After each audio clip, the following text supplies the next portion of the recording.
तो इस कोरोना बीमारी से सब लोग परेशान हैं, पूरी दुनिया में तबाही मची हुई है, सब लोग परेशान हैं।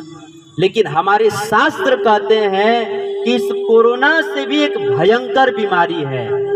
कोरोना से भी भयंकर बीमारी जो है, ये जो भवरोग है ना, ये कोरोना से भी भयंकर बीमारी है। भवरोग का मतलब क्या होता है?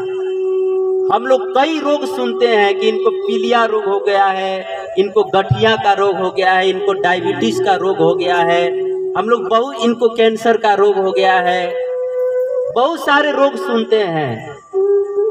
लेकिन एक रोग ऐसा है जिसको बहुत कम लोग जानते हैं, उसका नाम है भवरोग। भवरोग का मतलब क्या होता है? इस संसार में बारंबार माता के गर्भ में से जन्म लेना और बारंबार मरना, फिर जन्म लेना, फिर मरना, फिर जन्म लेना, फिर मरना, इसको भवरोग कहते हैं।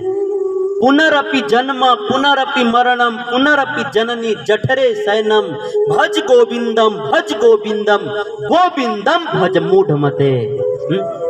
बार बार माँ के गर्भ में जाना, मलमूत्र की थैली में रहना, और फिर जन्म लेना, फिर मरना, फिर जन्म लेना, फिर मरना, कभी सुअर बनना, कभी गधा बनना, कभी कुत्ता बनना, कभी बिलार बनना, कभी भेड़ बनना, कभी बकरी बनना, कभी स्त्री बनना, कभी पुरुष बनना, कभी ब्राह्मण बनना, कभी चमार बनना, कभी धनवान बनना, कभी गरीब बनना, कभी भिखारी बनना। इस तरह से जीव जो है जन्म मृत्यु के चक्र में हमेशा भटक रहा है, इसी को भवरोग कहते हैं।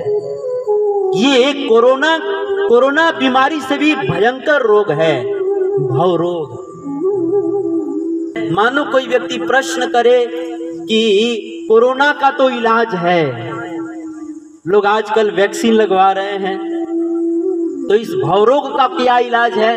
यह भवरोग कैसे ठीक होगा?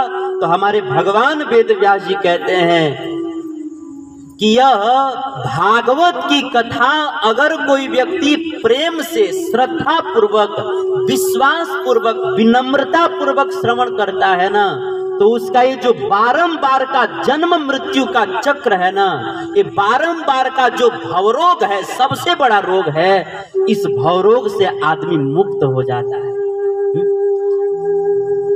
वेद व्यास जी कहते हैं कलौ भागवती वार्ता भव रोग विनाशिनी। श्रीमद् भागवती वार्ता भव रोग विनाशिनी। यह श्रीमद् भागवत की कथा जो है जीव के भवरोग को मिटाने वाली है।